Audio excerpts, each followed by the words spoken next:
Hi, everyone. Welcome. We're glad that you took some time this evening to join us.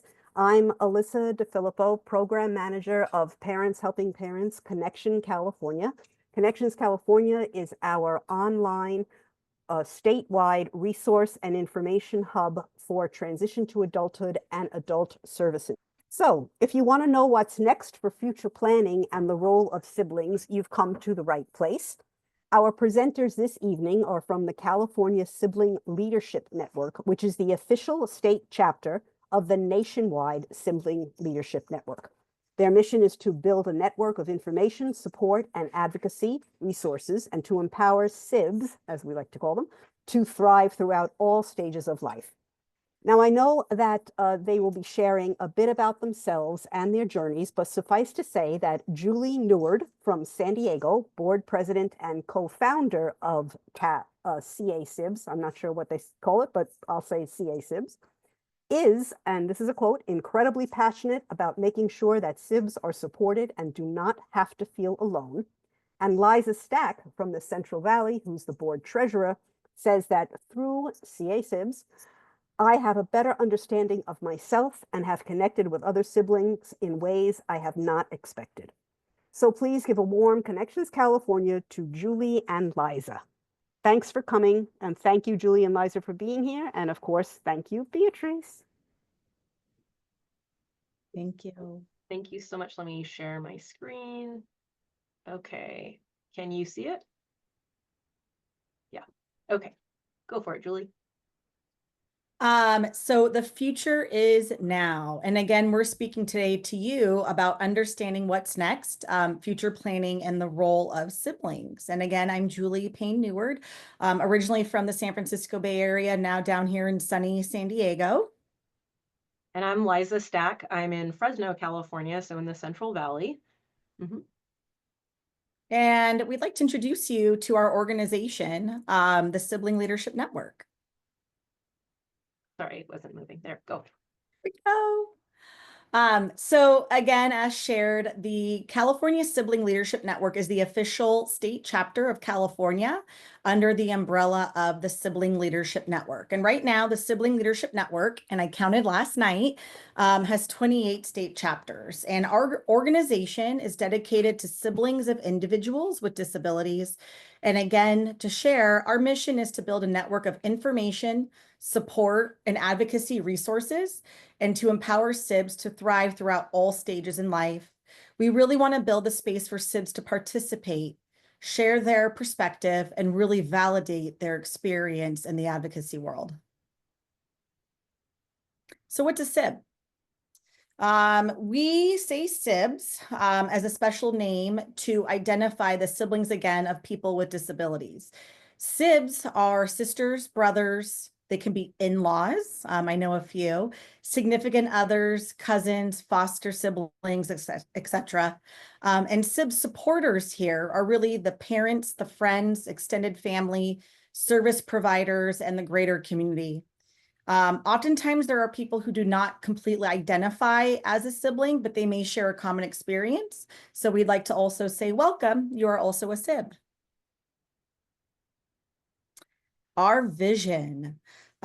So we envision a future where Sibs have a thriving support network throughout all stages of life. And at the bottom, you'll see an asterisk. In addition to expanding our definition of sibling, we also expand our definition of disability. And although we started as an organization for siblings of people with intellectual and developmental disabilities, we also recognize that other disabilities and support needs may also affect your family in similar ways. So our goal right now is to include and support all Sibs. Our values. So we have 4 core values, and you can read them on the screen. But the first one is support. And we do this through our monthly meetup program, mainly virtual and some in person. And we've been doing those for about over a decade.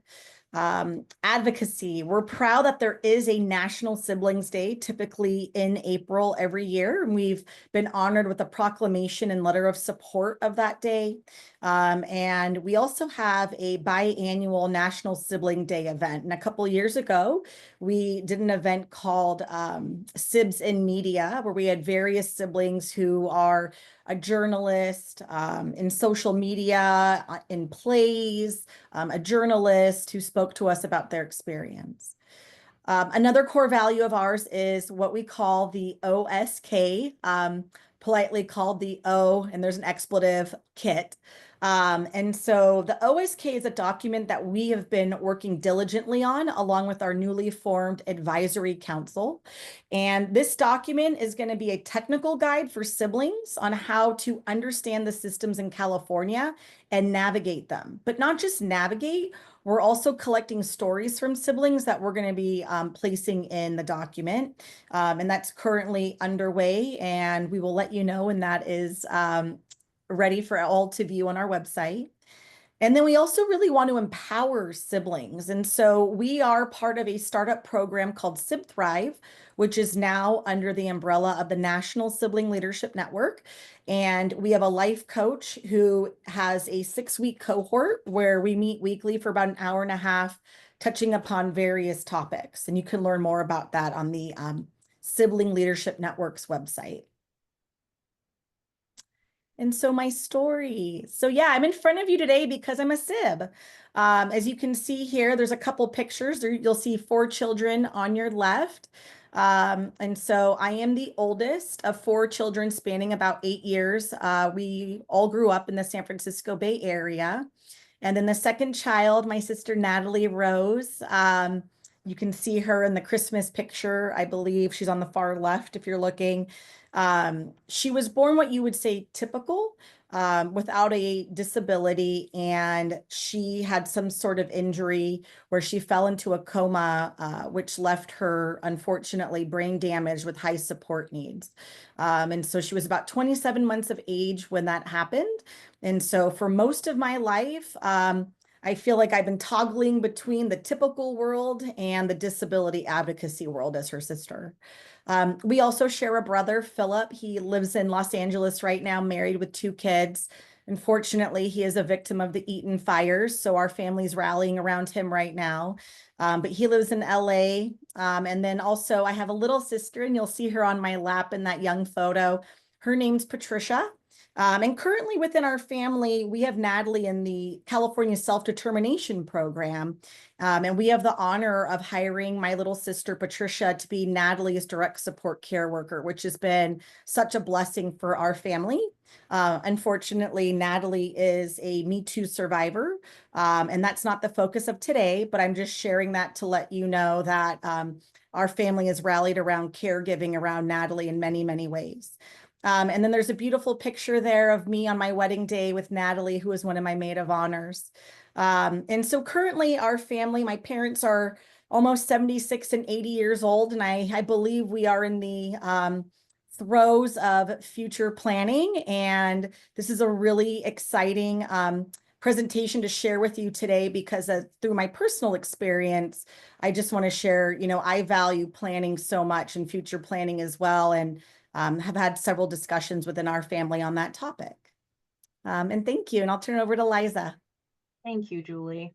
So this is my story. I always knew that I would help care for my brother later in life. I used to go to IEPs for him when he was younger. I ended up working in special education, and a large part of that had to do because of my experience within my own family.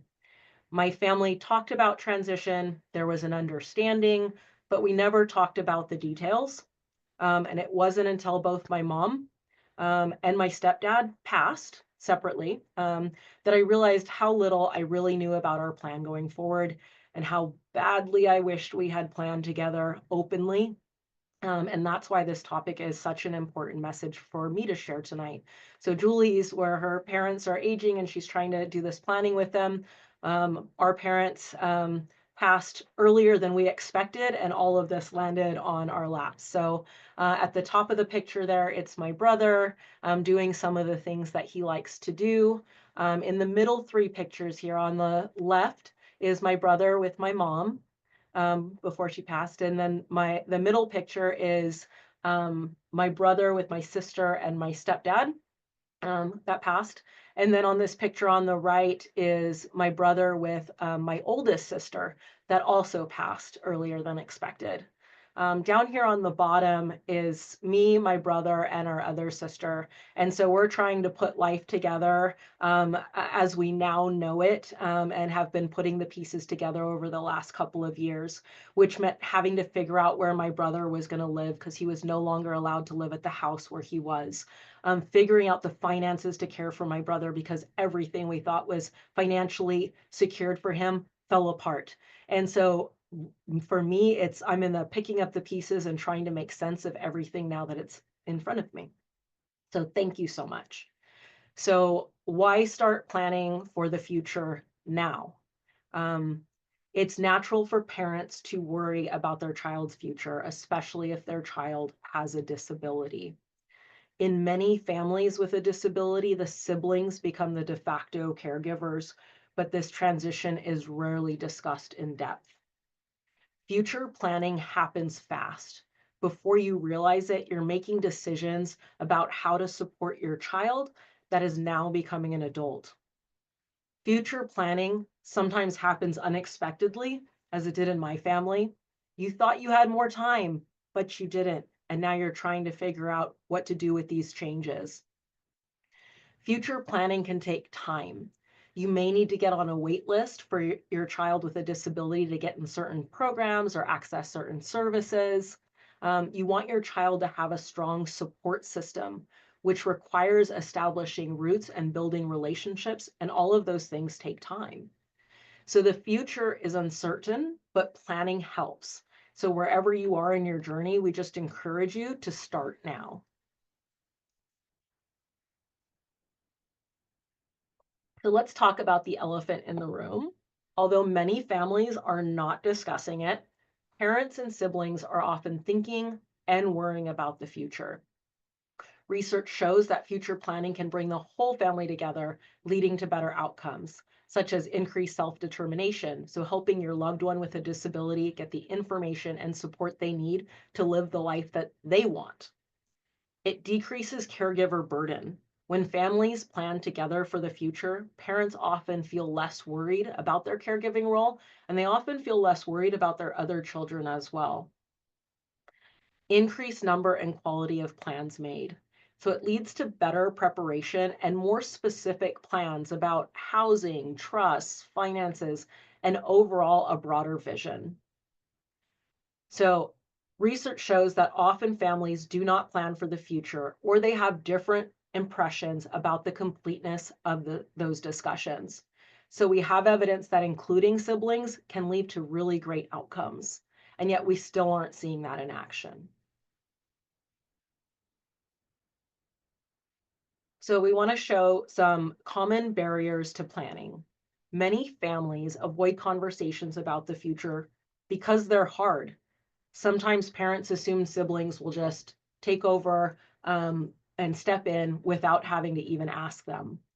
Or siblings themselves aren't sure how to bring up their concerns. We've had plenty of siblings talk to us about how they really want to talk to their parents about future planning, but they don't know how to begin the conversation, and they don't maybe feel it's their place to ask questions and sometimes even challenge those decisions that their parents might be making. What we are doing is asking you as the parents listening tonight to take the lead on this, to open up that conversation.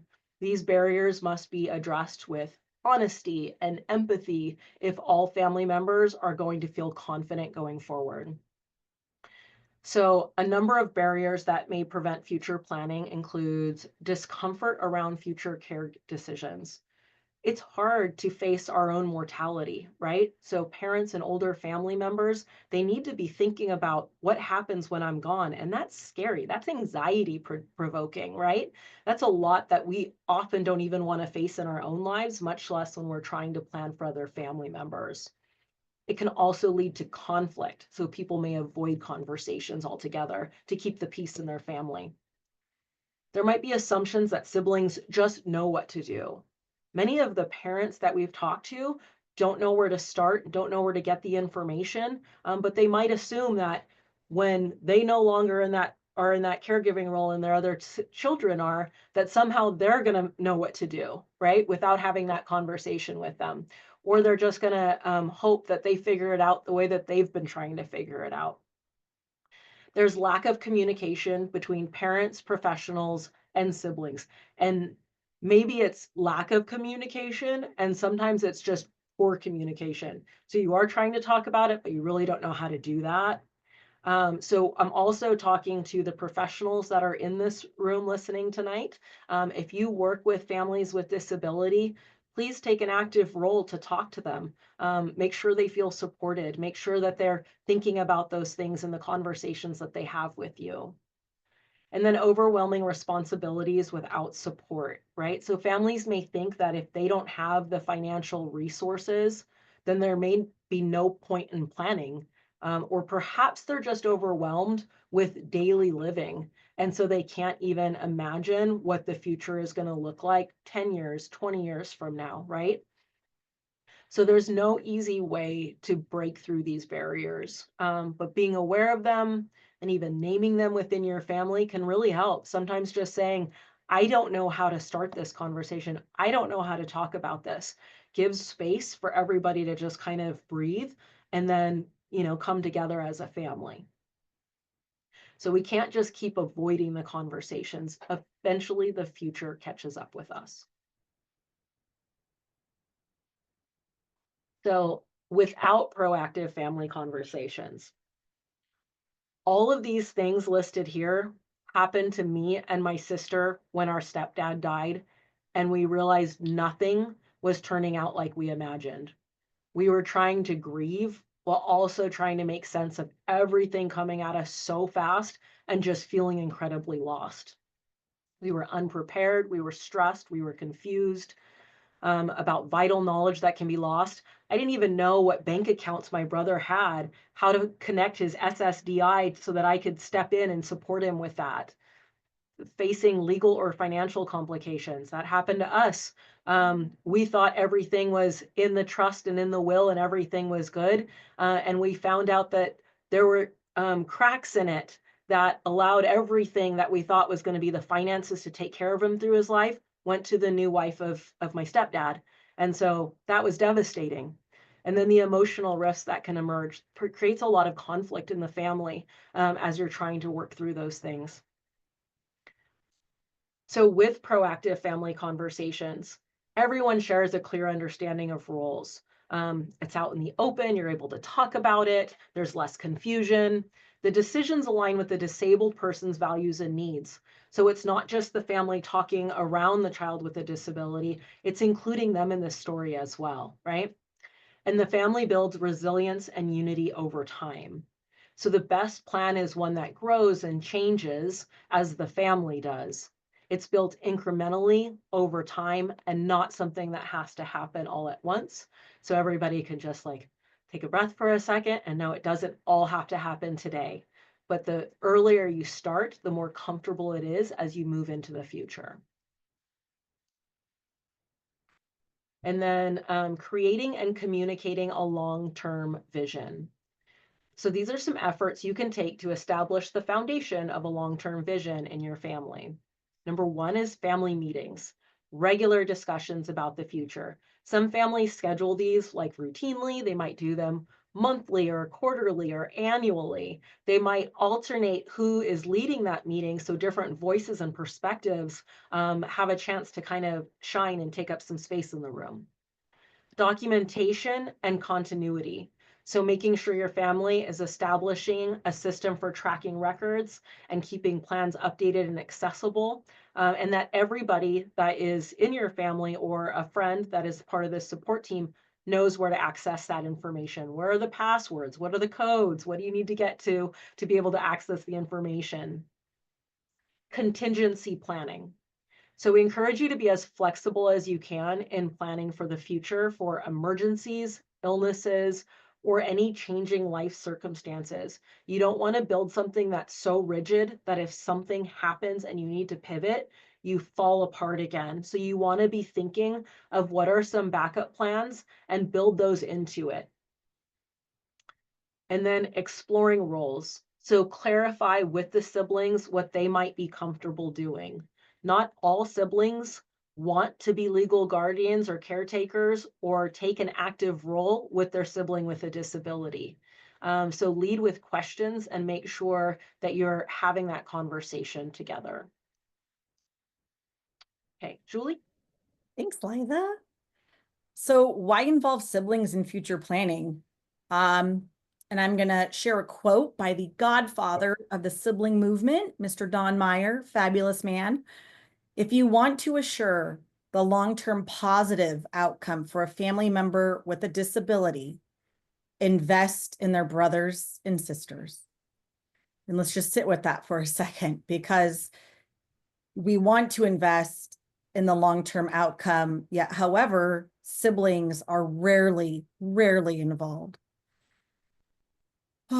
So this is a powerful quote, as you see. It really draws the attention to both the need to support the family member with a disability as well as siblings in the home. Several months ago, I saw a promotion for a news piece produced by CBS titled "No Place Like Home," which was released in 2024. And it was really about institutions. And we've come a long way from institutions. And the norm now is to live in the community, whether independently or with supports at a home or with your family. And it's important to talk about the sibling relationship for several reasons. I'm going to touch upon 6 of those. The first one is emotional impact. Siblings often share a unique bond that can shape their emotional well-being. Understanding this relationship helps highlight the emotional challenges and joys that come with having a disabled sibling. I recall in the past, sharing with my mother that I would, take Natalie out. Oh, you don't have to worry about it. I'll take care of it. No, Mom, she's my sister. I want to hang out with her, regardless of a disability. She is still my sister. We have a bond, and I want to be with her. Last year, I took her to Napa for a night. It was fabulous. Support systems. Siblings can play a crucial role in their disabled sibling's life, acting as advocates, caregivers, and companions. And recognizing this dynamic can help families and communities better support both siblings.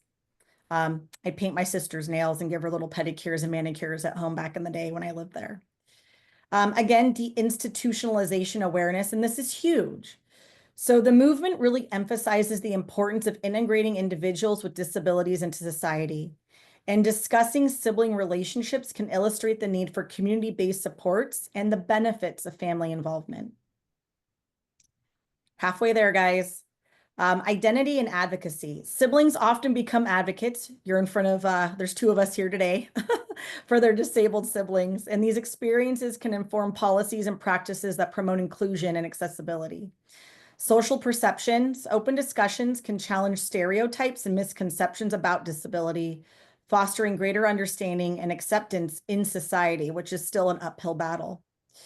Also, long-term considerations. And as parents age, like mine are, siblings often take on caregiving roles, and exploring these relationships can prepare families for future challenges and help develop strategies for sustainable support. We are thirsty to figure out what tools do we have and how do we use them. So overall, addressing these themes fosters greater empathy, and us siblings already have a lot of that, just to let you know, typically. Understanding and proactive planning for families and communities.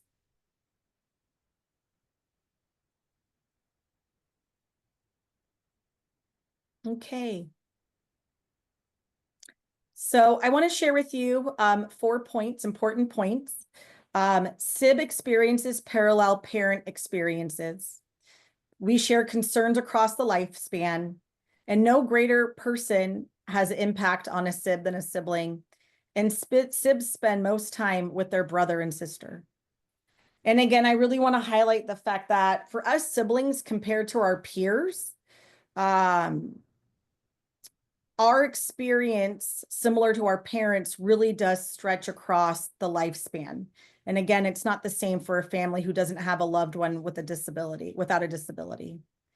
So SIB experiences parallels parents. Let's dive into that a little bit. So most of the time, services are available for parents, but not for SIBs. We really want family-based services to include siblings. And we really want to suggest that newly diagnosed parents are connected with other parents, and it really doesn't happen with siblings. Siblings aren't really brought together when their brother or sister has a disability. It usually just kind of happens naturally through community gatherings, but it's not intentional, and it should be. Lifespan issues. Again, siblings will be in the life of the individual with disabilities longer than anybody. And those needs and concerns do change across the course of a lifetime, from a new diagnosis and understanding what the medical needs are, to transitioning to adulthood, to, oh my goodness, our parents are getting older and how do we support our brother or sister with a disability? And again, when parents can no longer care for a child, siblings usually take over, whether intentional or not. And I'll be honest, like usually it's women that are doing all of this work as well. We've invited brothers to the table here at California Sibs, just to let you know, and we would like to encourage them to join us. Again, siblings spend most of the time with their brother or sister with a disability, more so than an inclusive school setting. And the only exception is to the mothers out there. Mothers are very, very involved typically. Sometimes there's an anomaly, but usually it's the mother. So most siblings of people with disabilities will tell you that their sibling experience has really shaped their worldview and impacted their lives significantly. All right, so siblings, we have unique gifts and perspectives that we can bring to the conversation. Different expectations. We actually hold our brothers and sisters most of the time to a different standard than parents. We would really prefer for our brother or sister, an example is, mom, she's bothering me again, having our parents assist with our sibling when there's an issue. Different relationships, parent versus sibling. Information might get shared differently. And siblings may act differently around their brother or sister than their parent does. Role model. Oftentimes, siblings can serve as a role model, inspiring change or interest in ways that really parents can't. I can tell you many times, Natalie, I have a video of her where she's eating a nectarine or she's grabbing a glass and drinking from, and it's absolutely fabulous. Connections in the community, because siblings are younger than most parents, oftentimes. They may be connected to more cool things for younger people. And they may be able to connect their brother or sister's social media to community events or have career connections. Expertise in the field. A lot of times siblings will end up going into a profession related to disability. I personally did not. I manage retail real estate for a living, but I do a lot of advocacy outside of that, outside of my husband and 2 daughters. But when you are a sibling in the field, you add value to the family because you know how to navigate the systems. And as everybody here knows, they're very, very complex. Ability-based. So we tend to see our siblings through a different lens.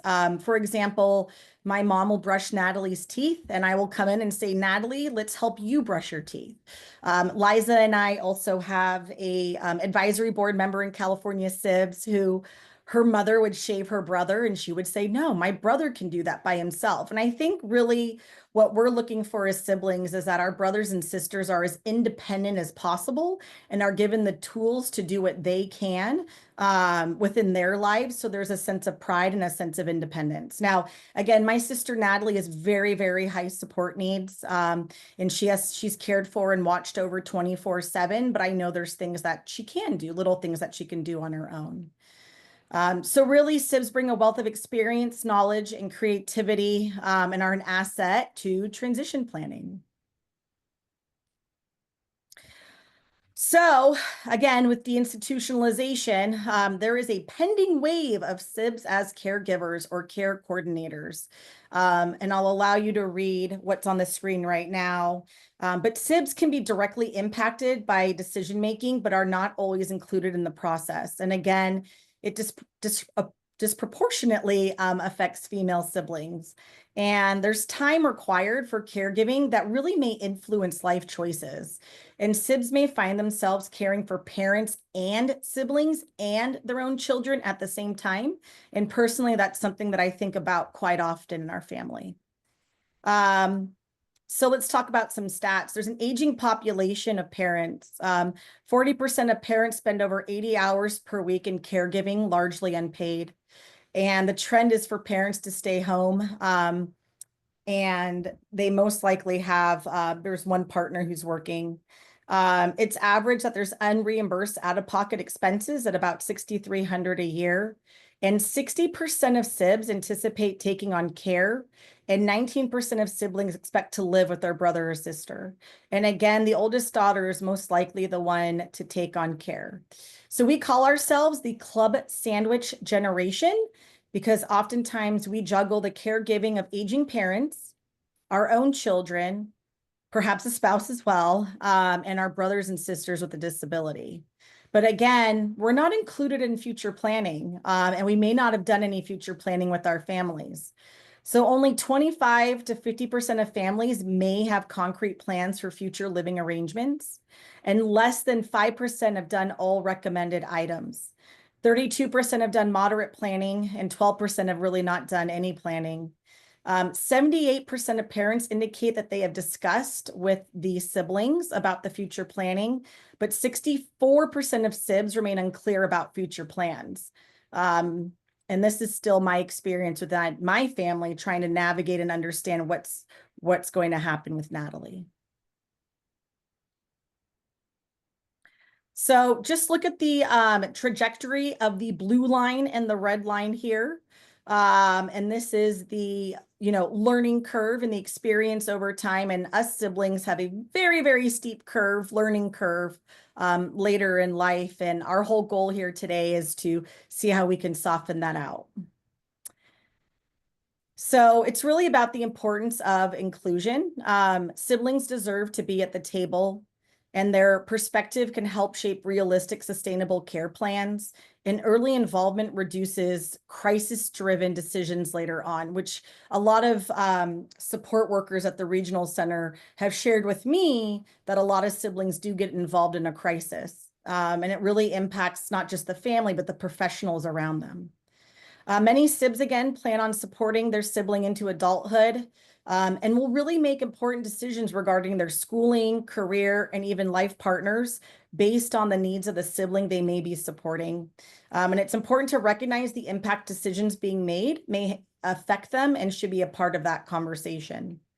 Including siblings early in future planning conversations empowers them to prepare emotionally and practically. And it leads to better outcomes for everyone, especially, again, wrapping it around the person with a disability. And honestly, supporting siblings doesn't require a complete overhaul of your planning process, but it starts with inclusion, respect, and open communication. And I personally know how hard those items can be. But the more information and emotional validation siblings receive, the better prepared they'll be to support their family. Let's take a minute to consider the unique sibling experience with future planning and how parents and providers can offer support along the way. We mentioned that there are different needs at different stages through planning for your child. So you in the audience, you might be at this teen adulthood stage where your child with a disability and your children that don't have a disability are at that phase of looking into living independently or living with family, making some of those major life choices. So you might see some concerns or anxiety about what that looks like for the child without a disability. So some of those end of life concerns that we mentioned. At the teenage years, you might see some guilt about their own life experiences and maybe pushing away and trying to get some independent time away from the sibling and away from the other family members because they're trying to figure out their own stuff. So some of the things that they might need include opportunities to participate in the IEP. That was so important for me when I was younger. I needed to understand and I wanted to be included in those conversations when my brother was younger. Role models and trusted peers to help them, and plans and plan making skills, and guidance on how to navigate the system. Now, we might have some family members in here who the Sibs are on the preschool or elementary age. And even though You may not be thinking that they're thinking about 20 years, 30 years, 40 years into the future. They're still being affected by all of these decisions that are being made in your home, so and being affected by the relationships in the home. And so some of the things you might see might be, certain outbursts or, they might resent time away from parents. They might feel embarrassed about differences from peers. So this is just a slide. We're not going to go into it in too depth, but I just want you to think about as you go through the different stages of future planning for your child with your disability, that you are also future planning for all of your other kids as well. So let's further explore some of the ways that we can support siblings. Number one is open the conversation. So don't wait for your kids to start the conversation. Create a safe space for them to share and ask questions. Ask, don't expect. It's great to include siblings in transition planning, but don't expect them to. Invite them. Don't tell them. Oftentimes they are already doing a lot, right? So that could be overwhelming for them. So you want to make sure that they want to be included in this conversation, but you can also frame it as an opportunity for them to talk about their own personal boundaries. You want to give choices. Sometimes families with high support needs need all members to contribute due to the level of demands on the family and the needs, just to make sure everybody is safe, that everybody gets fed and goes to sleep when they need to, right? Sometimes all hands on deck, right? But you might want to consider giving some choices on how and when, and opportunities to say no. Try and build those into the conversations you're having with the other siblings. Maybe they can opt out of going to an event or to therapy that one day to accompany the family. So think about ways that you can give choices. See them as an individual. So take time to ask them questions about their own interests and dreams. A lot of times in families with disability, a lot of the focus is on the child with support needs. So just remember to step back, and a lot of Sibs, we might not be vocal about our own lives because we know how much attention and time needs to go to the other family member. And so we might be a little bit more passive. So check in on that. Offer information, resources, and social support. We often fill in the blanks when we don't have enough information. So help bridge that gap and make sure that your children have the support that they need. Check in on them. Take time to see how they're doing. Ask questions. Sometimes feelings and perspectives change. So maybe with one of your children, they've said, yeah, I want to be a caretaker and I'm down to do this. But maybe as they're getting older and they're starting to think about, maybe I want to be in a long-term relationship across the state or something, right? So they might have like plans that are changing and they may not know how to have that conversation with you. So just make sure that this is something that is happening throughout your lives together and not just a one and done kind of thing. Understand their experience and that each of your children are having a unique experience through that. Offer special time. This doesn't have to be often, just something special. Sometimes even just one thing a year that you do with the children in your family that don't have a disability, just to let them know that they stand out too. And then stay alert. So look for signs that your non-disabled children may need some support. So we just showed you that slide with the different stages and some of the ways that they may be impacted. So just look, if you're noticing something that might be standing out, check in on it.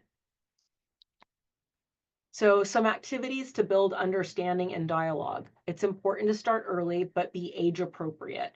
It's also important to try some of these exercises for your children. So that they can see that you are concerned and invested in their future as well. So there's the family story exercise where each family member writes a short story, imagining life maybe 5 to 10 years into the future, including the sibling with the disability, right? We're trying to be as inclusive as we can. This isn't a plan about them, it's a plan including them and all members. So draw a support circle together. Who are the people included in the family for future planning? Let's talk about those roles. What if question jar. So you can fill a jar with prompted questions. It could be like, what if mom and dad couldn't help for a while? What if your sibling wanted to live independently? You can choose those at whatever frequency is comfortable for your family. You can even have questions that are maybe everyone answers, or maybe they're parent specific, or maybe only the kids answer them, right? And then role reversal conversations. So you can ask siblings to describe a day in the life of their sibling with a disability, and then switch, and then build empathy and shared understanding between them. So those are just some activities you can choose to do. And then it's important when planning for a successful and meaningful transition for your loved one with a disability that it requires looking at the big picture. So you want to look at all these multiple domains. We have daily life and employment, community living, social, spirituality, healthy living, safety, security, advocacy, and engagement. There might be some of these areas that the SIB, wants to take an active role in. And there might be some where they're like, safety and security, I feel uncomfortable managing, their behavioral needs and things like that. So just think about ways that they may want to be included in that. There are also ways that that Sibs could grow in areas in their own lives. So as they are helping their sibling maybe learn some of these skills, they're getting a chance to practice, and oftentimes teaching someone else can lead to greater adherence of that learned skill or piece of knowledge, leading to mutual benefit for your kids. So just thinking about like community living, like maybe you're doing transition planning and you're looking at where's your child going to live in the future, and maybe your two children can go look at apartments together. Maybe if one of your kids is really into exercising, then maybe they can take your child with a disability to the gym to learn some of those skills. So think about the ways that they can be incorporated, and do this with transition planning. And if you're at the transition stage in school as well, bring up these conversations with your IEP team. If siblings are younger, you can use this opportunity to teach them about the different domains and transitions, and that they will eventually go through those things in their own lives. So these are just some parent to sib conversation starters and provider to parent. Those are general. These are a little bit more specific to future planning. In the light blue and dark blue, those are the questions that you could ask. And the area in white kind of explains why it might be helpful to ask that question. So what do you think your sibling enjoys most? What do you think makes them anxious? This could help build a shared understanding of the individual needs and preferences. You might ask, are there ways you'd prefer to stay involved that feel meaningful to you, that can reinforce autonomy and support decision-making on the siblings' terms? So I'm just going to give you a second to just look at these, and then you can go over these later with your family and see if these are questions that you might want to use.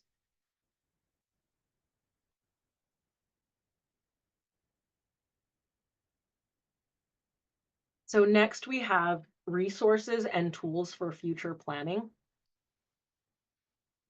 So these are 4 main resources that you could use when planning with your family for the future. Number 1 is identifying a sibling community so that they can connect with others having a shared experience.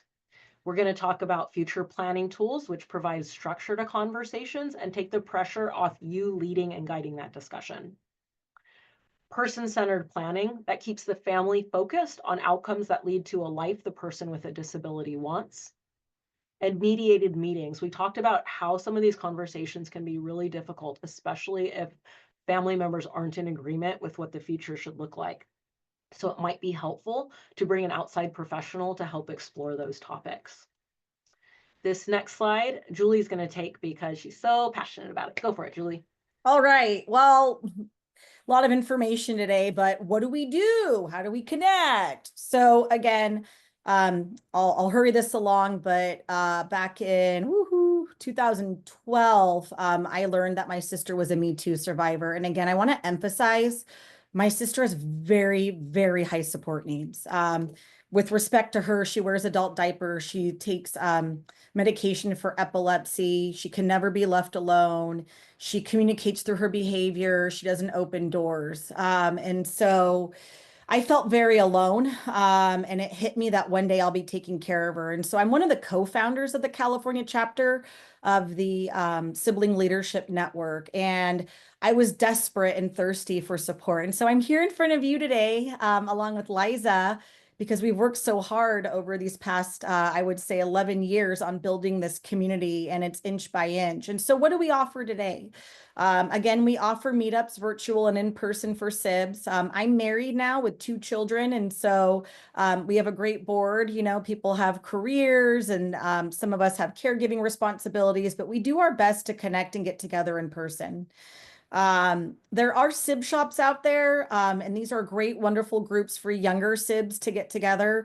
I personally, growing up, went to a church youth group, and without knowing it, that was my support group, but it really wasn't my peer support group. And so I really encourage parents to get their kids out there to form a group of peers that will carry you throughout the rest of your life, because you are a Sib for the rest of your life. As a parent, you may, and I'm making a generalization here, but you may have, lived a typical life, we would say, and then suddenly you have a child who has a disability. Well, us as siblings have always known disability, and that is the world we've known. People have always stared at my sister. I've always had to be mindful of her diaper bag when we go out with her medication and her snacks. She communicates by moaning. And so when I'm in a safe place with Sibs, I love opening up and sharing my experience and hearing other people's experience.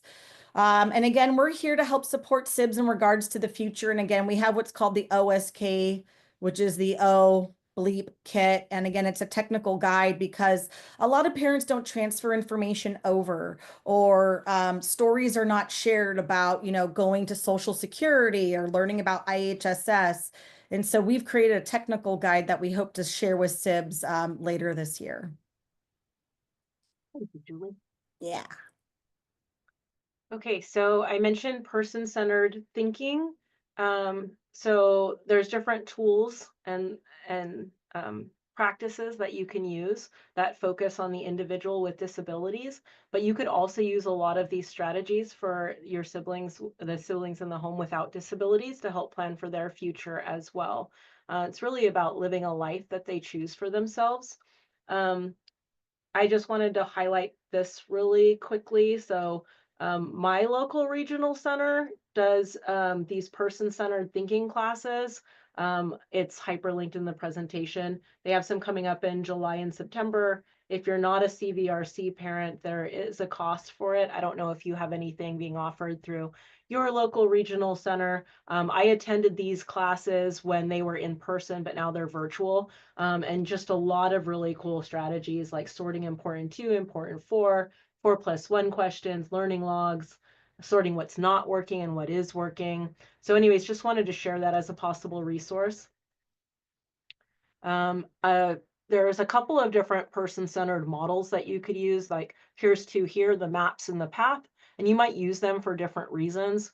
The path, if you're like looking for a 1-year goal, this is an option that you might use. It's a lot narrower of a focus that you're looking at. So, you could bring that into your IEP team if you're, talking about that with them. We have there is the MAP, which is the making action plans. I really like this model because it looks at the dreams and fears. And this can be a really valuable conversation to have because many families don't like to talk about fears, but they act on them. They limit opportunities because of concerns. So this can help create a plan to provide activities and action steps that help address those fears so they aren't roadblocks to independence. I talked with one parent, we were in a meeting, and he didn't want his son to go independently out to like the mall and things. His son was so social, and a lot of it was rooted with, I'm afraid my son is going to be taken advantage of or hurt. So instead of not letting him go to those things, we started to talk about what are the skills that he needs to learn so that he can do those things that are also really important and valuable for him. And then there's the Charting the Life course website. It's a great website with planning and communication tools. These aren't tools that, I have any training or, but these are things that I find helpful to use. So like this one here is family perspective on employment. So what's my vision for my family members' good life and job career? If you're transition planning at like high school, you can have the siblings in the home help fill this out. What I don't want for my family members' good life and job career. So this could really highlight any of the fears in the family that may act as barriers to supporting a youth through transition. But then they also have tools like for the caregivers in the home, such as this one. So what are things in the past that got in the way of taking care of myself while also caring for others? This could be something that the Sibs go through. This could be something that you do as parents, for yourselves to think about. Sometimes we get into a pattern of things and we need to think, is this helpful also for me? Or are there some changes that maybe I can look at making within my family? So it's great for conversation in a family to illuminate important details that may otherwise not be discussed. This includes the vision for my own physical, mental, and emotional well-being and what my good life looks like, and what do I not want to have happen because my needs aren't unmet. Because if you don't have your needs met as a caregiver, it makes it really hard to make sure you have the energy to keep going to take care of somebody that you love. And so this other one here I really like, it's mapping relationships. It looks at caring about and caring for, which are two very different things. So caring about is really that love, affection, trust, spending time together, knowing about what their interests are, their traditions are, their culture is, right? And then caring for is those day-to-day support needs. Are their materials and financial needs met? What are their meaningful relationships and roles? And the advocates, who advocates and supports life decisions. And so you use this tool, and it's who serves in this role now, and looking ahead who might serve in that role. And then the third column is next steps. So if we think sibling is going to be taking over this role, what do we need to do to prepare to make that happen? So that's one of the reasons I like this one a lot. The Living Well in My Community is a guide to home and community-based service standards and person-centered practices. There's a ton of activities that you can do in here that are all unique to whatever decisions you need to make within your family. So there might be a decision-making matrix, there might be a person-centered description, there might be a one-page profile, and you could use those to have those conversations. And then the ARC has a free planning guide as well. So we have the links to the resources that we've shared here. And reminder that these are just tools you can use with family members, including siblings, to help create a transition plan and looking to the future, whether that be for employment, post-secondary education, independent living, or anything you're trying to do in planning for the loved one with a disability. But these are also tools that can be used to support siblings in realizing their own dreams, deciding how they fit into future planning, and to consider personal boundaries regarding participation in future planning. All right. So our call to action as we're wrapping up here.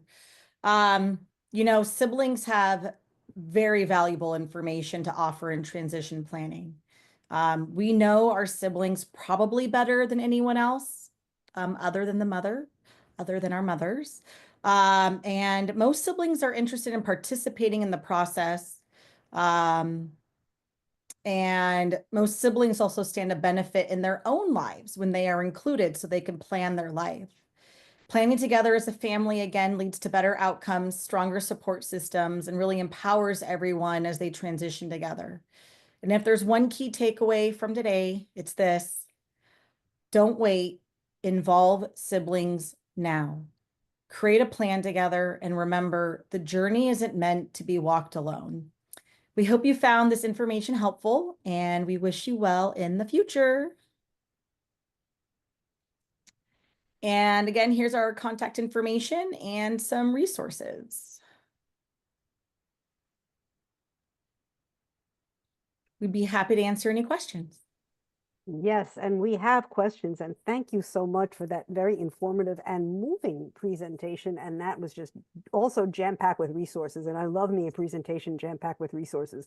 Just so that everybody knows, resource links I've been putting in the chat will come to you in an email tomorrow along with the slides. So you will have the resources that Julie and Liza have given and the ones that I put in the chat as well. But if I could direct your attention to the chat, there are 2 links in there, one for a Spanish evaluation, one for an English evaluation. Please click on it. 4 quick questions. I'm going to be a little annoying about asking folks to fill them out because I like to get at least 75% participation during the night of.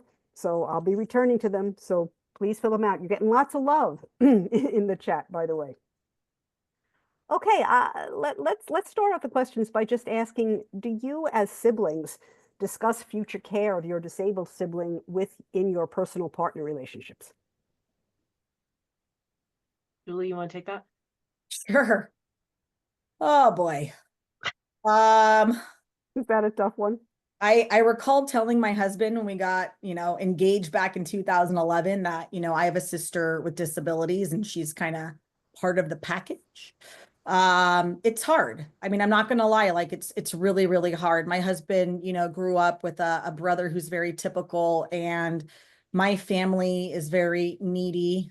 We are definitely in the throes of future planning and aligning, and my mom needs a second knee surgery, my dad's getting older, they all visited and recently, and I saw how everybody's just aging, and I went, oh my gosh, it's coming, like something's coming, I don't know what it is. So my partner has been very supportive, and oftentimes his comment is, well, what's your brother doing? Is your brother going to help? Like what's going on over there? So he just wants to make sure, because he loves me so much, that I'm not taking on all of the care. And that's kind of his role. And he's the fun guy. We'll go out to dinner, we'll take our kids to the beach, and he makes sure that I have a really good balance in my life, because I'm somebody that definitely can get wrapped up into this. I'm governor appointed to the California State Council on Developmental Disabilities. I have another project. I'm a part of California Sibs. I could do this all day long, alongside my day job. My sister's FaceTiming me, my kid sister. So there you go. I hope I answered your question. I think so. Thanks. Um, uh, what age would you recommend involving the siblings, and what happens if the sibling doesn't want to be involved? So I would recommend, we mentioned on that slide, it starts as early as preschool, where they're starting to notice that things are a little bit different in my family. So I think just use age appropriate language. They have questions, they're trying to figure it out. If you don't talk about it, like I said earlier, they're going to start to fill in the gaps. They're going to try and make sense of it on their own. And that can be very lonely and isolating. So I really encourage like starting at a young age and just making sure that they're included. And that way it becomes a normal part of your conversations in your family throughout the lifespan, right? It's not just happening at transition. Mm. And what happens if the parents' wishes or expectations differ from the siblings' expectations or wishes? I mean, once we're gone, all bets are off, right? I mean, we're not going to do that. I think we're living that right now. I'm one of 4 siblings, and I have a sister with very high support needs and aging parents. And they're just, there really needs to be like an alignment. And I'll be honest with you, it really comes down to listening skills and taking time and space to connect and listen.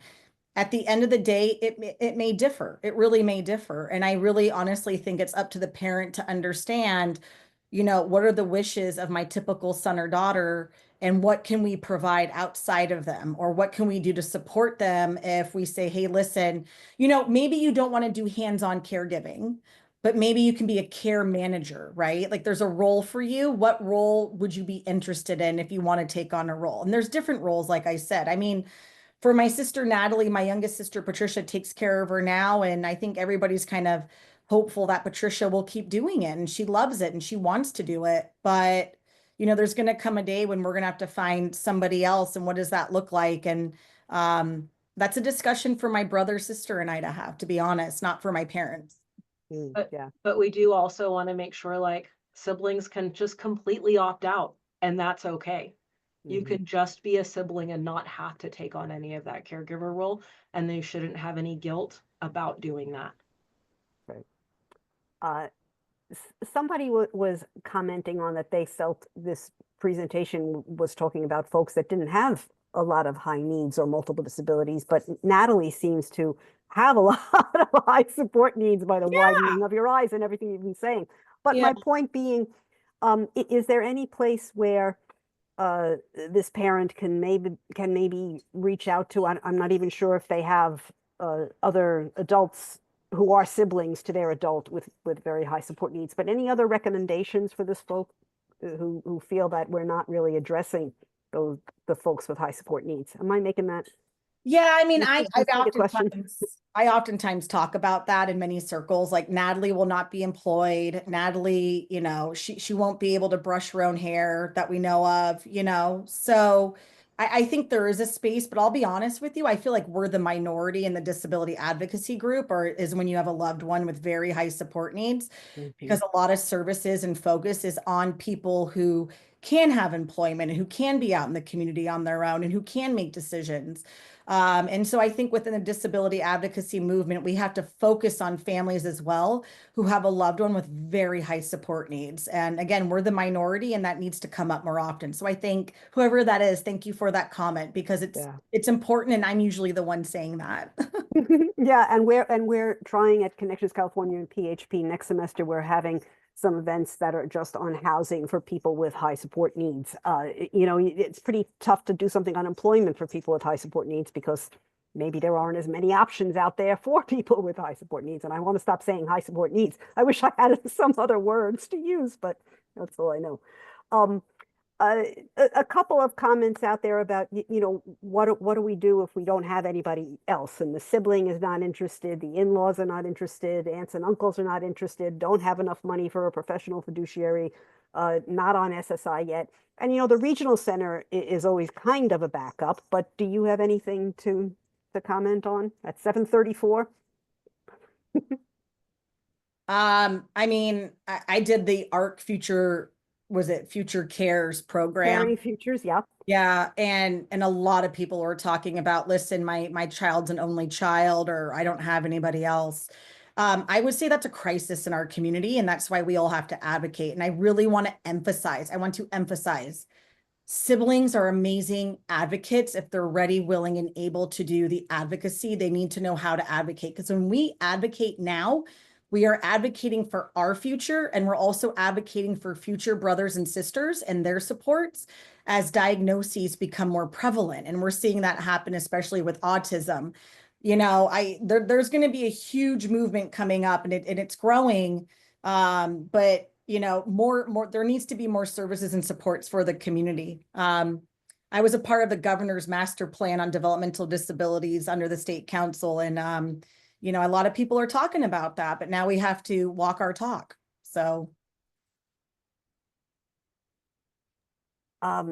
Okay, 7:35, there were just a couple of comments, people saying parents want to get loved ones to optimum independence as well, but we're just so worn down over the years. And we understand that.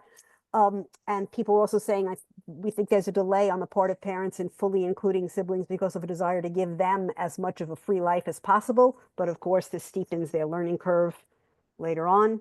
Any comments on that? yeah, I mean, what I would say, and maybe Liza, I would love to hear you chime in on this if you want to.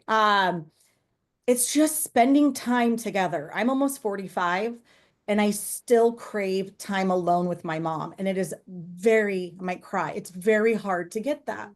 It's very hard when my poor mom has been sacrificing and giving everything to my sister for almost 40 plus years. And to say, Mom, there's still 3 other children and we want to spend time with you alone, even if it's just take us out to breakfast or, let's go to a movie together. Well, we're not talking, but really, I mean, I'm here today to share with you. It's been really challenging in our family. And again, creating time and space, saying, hey, twice a year, you and we're going to go do something for half a day. I'm going to arrange for support. And I know how hard that is, believe me. My sister's fiance watched Natalie, so I could take my sister Patricia and my mom to the day spa in San Francisco. Okay. And it was huge. And like, he was so kind to do it. But really, it's about time. It's not about gifts. It's about time together. And when you open up that time together, things will naturally fall into place. I really believe that. I really do. Did you have anything to add, Liza? No, I think I think she captured that. Yeah, thank you. Yeah, somebody's saying it reinforces the need for communication. Isn't that what it's about? And Mhm. hugs to you. Well, I like to be mindful of everyone's time, especially our presenters. So thank you so much, Julie and Liza, and thank you, Beatrice, for your, as usual, expert interpretation. And thank you all for coming. I'd like to do more sibling events, so maybe I can talk to Julie and Liza if they have any more ideas about what we might do. Maybe the you talked about Natalie and Me Too. You know, that could be a really interesting topic, and I think there are folks out there who maybe even they don't want to talk about it, but you know it's happening, and it happens all the time. So maybe we'll look forward to something like that. So thank you again, everyone, for coming. And any last words, any parting words? If I may, I'm going to put in the chat. I did produce a movie about my sister Natalie and her story. Oh, And my other project is called the Natalie Project, but the film Natalie will touch a lot upon future caregiving and the sibling relationship. So the movie will be coming out hopefully in a month or two. If not great. sooner, I can keep everyone posted, but that's the trailer. Oh, wonderful. Thanks. I just grabbed it and put it onto my sheet, so that will be coming to you as well. And Liza? Yeah, thank you all so much for being here. Like having parents in the room and being able to share this time with you and letting you know a little bit about our perspective, but then also hopefully being able to share something that will help your family as you plan together in the future. So, yeah, we're just really thankful for this opportunity and we appreciate everybody that participated. Oh, well, thank you. A heartfelt thanks from all the parents and maybe some of the siblings who are out there tonight too. Somebody was saying, should I have our the sibling watch the video? And you know, sure, if you think they're ready, I would advocate for it for sure. If they're younger and a lot of it might be going over their head, then you just have to modulate. But take the examples for the stages of life that I think it was Liza's slide that she was providing, and you know, decide. But yeah, lots of love coming to you. Okay. All right. Great presentation. I agree. All right. Thank you so much, ladies. We appreciate your time. And thanks everybody for